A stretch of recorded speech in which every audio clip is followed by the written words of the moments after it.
Sanju Verma, before I bring you in, I want our viewers to hear another part of the same speech that Donald Trump made, where many would think that he tried to equate Pahalgam terror strike to a small incident. And that is huge, viewers. Let's listen in. The whole group worked with you, but it was a great job. And I think they're actually getting along. Maybe we can even get them together a little bit, Marco, where they go out and have a nice dinner together. Wouldn't that be nice? But we've come a long way, and it could be, millions of people could have died from that conflict that started off small and was getting bigger and bigger and bigger by the day. Once again, listen in to what President Trump said. And the whole group worked with you, but it was a great job. And I think they're actually getting along. Maybe we can even get them together a little bit, Marco, where they go out and have a nice dinner together. Wouldn't that be nice? But we've come a long way, and it could be, millions of people could have died from that conflict that started off small and was getting bigger and bigger and bigger by the day. All right. I want to now, go back to Sanju Verma, because Sanju Verma, at one end, you've had the President of America say what he did, where he claimed at least, and not once, thrice over, he's once again today in an interview to an American news channel suggested exactly what he did yesterday and the day before, that it was America that mediated, that he used, trade to do so, and both nations are his friends. But also to suggest what started off as a small incident and became bigger. To insinuate that the Pahalgam terror strikes were small is an abomination, Sanju Verma. And have we taken enough umbrage and offense to it? Preeti, I would like to start with a Hindi quote of Rahat Indori. जुगनुओं ने फिर अंधेरों से लड़ाई जीत ली, जुगनुओं ने फिर अंधेरों से लड़ाई जीत ली, चांद सूरज घर के रोशनदान में रखे रहे, चांद सूरज घर के रोशनदान में रखे रहे.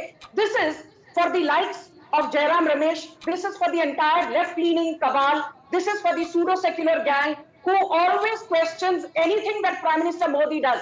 2014 के बाद इन लोगों की freedom of speech खतरे में आ गई. Nothing that India does is right. And this is also for the likes of Ashutosh. Let me remind Preeti, you made a very interesting point at the start. K. Natwar Singh, who was the Minister of External Affairs, he wrote a book, One Life is Not Enough, where he clearly said in as many words, between 1948 and 1964, 16 सालों के अंदर, there were 23 UN resolutions against India pertaining to Kashmir. और पंडित नेहरू हर बार जाते थे भीख मांगते हुए, to the Soviet Union, can you please use your powers to veto the UN resolution? After the Bangladesh Liberation War of 1971, it took the United Nations almost a year to recognize Bangladesh, and that happened after Indira Gandhi again went begging to the Soviet Union, please use your veto power to ensure that the UN resolution is not brought to fruition and Bangladesh is recognized. This is not Sanju Verma saying it. ये K. Natwar Singh ने, who was a career congressman, अपनी किताब में लिखा है. And let me reinforce once again for everybody. I always say actions speak louder than words. Tim Cook of Apple has said now 85% of Apple's production will shift from China to India. ये सारे दरबारी, कांग्रेस दरबारियों के मुंह में ताला लग गया. प्रधानमंत्री नरेंद्र मोदी ने 11 पाकिस्तान के airbase striking in the heart of Rawalpindi तहस नहस कर दिया. सारे दरबारियों के मुंह में ताला लग गया. Last year we had a trade surplus of $41 billion with the United States. Sanju Verma, your fader's down. And, also a request, ma'am, when I circle back to you, answer my question. No, I know you've come prepared with answering where the Congress is concerned, but do answer my question as well. I want to bring in Mahima Singh into this conversation. There's a point that Sanju Verma makes, Mahima Singh. Sometimes actions should speak louder than words. You can keep allowing President Trump to rant, but on the other hand, read the larger messaging. India's message has been delivered clear. And this time around, there is enough proof, Mahima Singh, to suggest that we've done more damage, be it physical, tactical, or strategic, or even psychological. So our message, where it should have been, has been delivered. Why get into petty politics right now? So, Preeti, I'm wondering, is it petty politics when Trump goes from stage to stage with those grin smiles? I saw that scene that you played twice. The grin smiles from world leaders, many of whom our Prime Minister Modi calls his good friends, goes and hugs them. We have seen a failed diplomacy, a sorry state of foreign policy over the past 2 weeks. Not even one single nation came unconditionally to stand with our country, which has not been the case in the past decades in the history of independent India. Now, let me just say that when the BJP spokesperson speaks, you see, she is taken just as seriously as Mr. Trump is, across your panelists and across the people who are speaking outside. Because you see, when people say that who will take Trump seriously, including a couple of our leaders whose statements you have played, I would like to remind you that you see that's also how some countries look at our prime minister. Also, Ashutosh ji has mentioned in the in his citation that our prime minister went to the US. He did Namaste Trump here. He did Howdy Modi there. You see, what has he caused to us? I referred to the shackled Indians sent plane after plane, one plane after the other. 3 army planes of the US sent, carrying shackled Indians, handcuffed Indians. They were fed beef. They were fed cow against their will. The BJP didn't speak then. The BJP doesn't speak when the Karachi bakery is vandalized. The BJP doesn't speak when Colonel Sofia Qureshi is bad-mouthed by one of their own. It takes a High Court of Madhya Pradesh to call for action against that Minister of Madhya Pradesh. But Prime Minister, External Affairs Minister, Defense Minister, she can sit here and badmouth Indira Gandhi as much as the BJP spokesperson wants. The world knows what Indira Gandhi's legacy is. We do not need to prove it to the likes of her. All I want to say is, ma'am, your time is up. Your fader's down. Which many beckon, Karan Verma, and that is because if your policy till now has been, political policy, especially where your local domestic politics is concerned, after Balakot is ghar mein ghus ke marenge, laal aankh dikhayenge. Optics are everything. So at this point of time where not once, not twice, thrice over, the President of the United States of America has publicly embarrassed you, verbally at least, that we only have the Ministry of External Affairs spokesperson address one press conference, should we have not taken a more aggressive diplomatic stand? So, Preeti, actions at the end of the day, they speak much louder than words, as you also said right now. What are we doing right now with US? We are buying predatory drones from them, 31 in number. At the same time, nobody could stop us from buying oil from Russia at a time when there were sanctions and everything in place. So India has towed its own line. As you rightly said at the beginning, today we have a multi-alignment system. We are seeking construction projects in Ukraine right now while we buy oil from Russia, while we buy predatory drones from US. That is where we stand as a nation. And we did not shy from asking for retaliatory tariffs just yesterday in WTA against the US on steel and aluminium.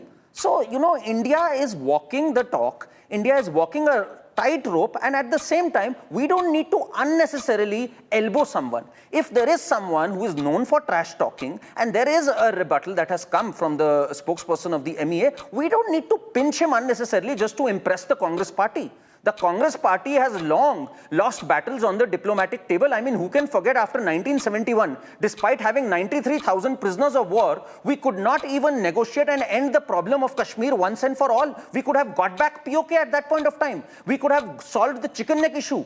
So we lost that battle, as Field Marshal Sam Manekshaw said. Indira Gandhi was fooled, his words, at the diplomatic table by Bhutto.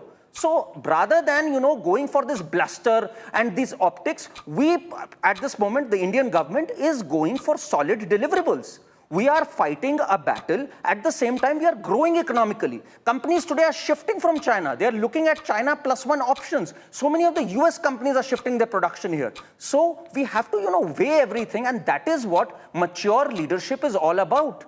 It's very easy for someone to sit in the news studio and say, oh, Mr. Modi should take on Donald Trump. We need to walk the talk and build a country. We are going from strength to strength. We have a lot to lose. So your time is up. I want to go across to Ashutosh, and then I'll come across to everyone for 1 minute each. But Ashutosh, so much has been said. You've had at one end, the Congress spokesperson who speaks of no country or what was a potential ally of India has really spoken out in support of India. They all did speak out, though after the Pahalgam terror attack, but maybe not now. So, what of India's diplomacy? Then, with what our political analysts touched on, and this is a question that we've also asked, what was earlier on a non-alignment diplomatic policy, foreign policy, is now a multi-aligned foreign policy.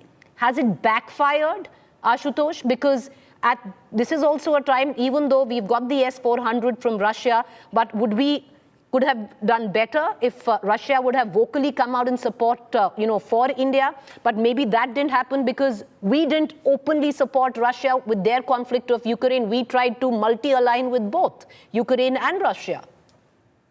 Preeti, my specialization is foreign policy. Academically, I'm talking. As a professional, I'm a political journalist. I just discovered that Donald Trump was a member of a left liberal cabal. I just discovered this. Goodness to him and goodness to them. You know what is the strong leadership? When Mr. Clinton was talking to Atal Bihari Vajpayee refused to listen to him. He said, first you discipline Nawaz Sharif, then you talk to me. Now what is happening? Donald Trump, American president, is talking and Mr. Prime Minister is listening and no response. That's the difference between the true leaders. One is being talked about on a daily basis, sermonized, and no response. Other point blank said, अगर हमारी जमीन के 1 inch पर भी पाकिस्तान है, तो कोई बातचीत नहीं होगी. That was Atal Bihari Vajpayee. So I had seen that kind of a leadership. The issue is not today what we are saying कि वो पाकिस्तान के डीजीएमओ साहब का फोन आ गया जी. अब वो कह रहे हैं हमको सबक मिल गया, हम समझ गए हैं और हम बड़े अच्छे बच्चे हो गए. अब जी सीजफायर बंद कर दो. और हमने सीजफायर बंद कर दिया. Whom we are trying to fool? I think the people are not fooled. And I can tell you one thing very frankly, because I've been talking to the BJP leaders, big leaders, small leaders, middle rank leaders. Many of them, 90% of them are very, very upset. You talk to them off the record. Even Sanju Verma will tell you how upset she is. But they will not say because they're prisoner of the party discipline. Unfortunate part is, today India is humiliated no end on a daily basis by a president about whom the BJP is saying he's erratic. That's why it's more dangerous. He's not a sane president like Clinton or the George Bush. He's an erratic president. An erratic president is repeating the same thing 4 times, 5 times. India has to be worried. And as a countryman, as a citizen, I'm worried. And I'm worried the Prime Minister is not responding. Okay.